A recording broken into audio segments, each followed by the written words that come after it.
एक दिन हनुमान जी जब सीता जी की शरण में आए, नैनों में जल भरा हुआ है, बैठ गए शीस नवाए।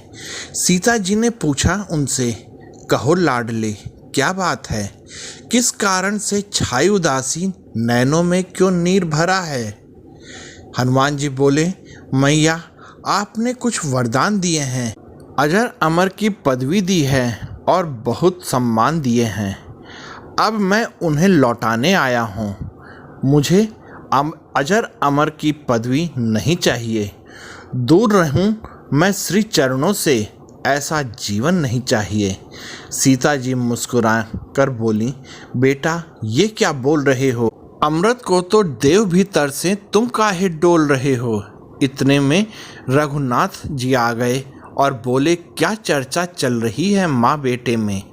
तब सीता जी बोली, सुनो नाथ जी, आज न जाने क्या हुआ हनुमान को, पदवी अजर अमर लौटाने आया है वह मुझको।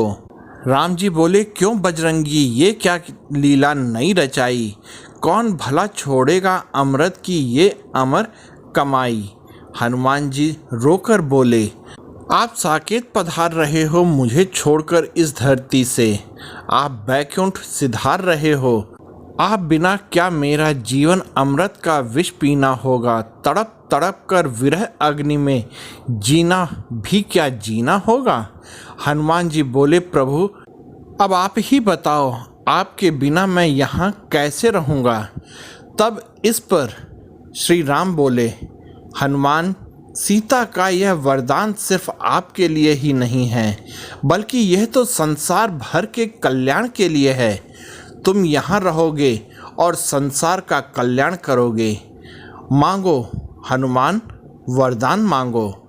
इस पर श्री हनुमान जी बोले, जहाँ जहाँ पर आपकी कथा हो, आपका नाम हो, वहाँ वहाँ पर मैं उपस्थित होकर हमेशा आनंद लिया करूँ।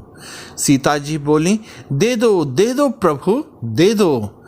तब भगवान राम ने हंसकर कहा, तुम नहीं जानती सीता ये क्या मांग रहा है, ये अनगिनत शरीर मांग रहा है। जितनी जगह मेरा पाठ होगा उतने शरीर मांग रहा है। तब सीता जी बोली, तो दे दो ना, फिर क्या हुआ, आपका लाडला ही तो है।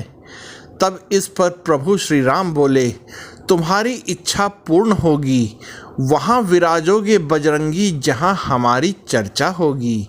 कथा जहाँ पर राम की होगी, वहाँ ये राम दुलारा होगा। जहाँ हमारा चिंतन होगा, वहाँ पे जिक्र तुम्हारा होगा। कलयुग में मुझसे भी ज़्यादा पूजे जाओगे तुम हनुमान। जो कोई तुम्हारी शरण में आए, भक्ति उसको मिले हमारी। मेरे हर मंदिर की शोभा बनकर आप विराजोगे। मेरे नाम का सुमिरन करके सुध बुध खोकर नाचोगे। नाच उठे ये सुन बजरंगी, चरणन शीस नवाए। दुख हरता दुख करता प्रभु का प्यारा नाम ये गाया।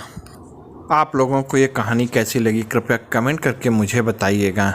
साथ ही आप लोग इस कहानी में मेरे साथ बने रहें, इसके लिए आप सबका बहुत बहुत धन्यवाद और जय हिंद दोस्तों।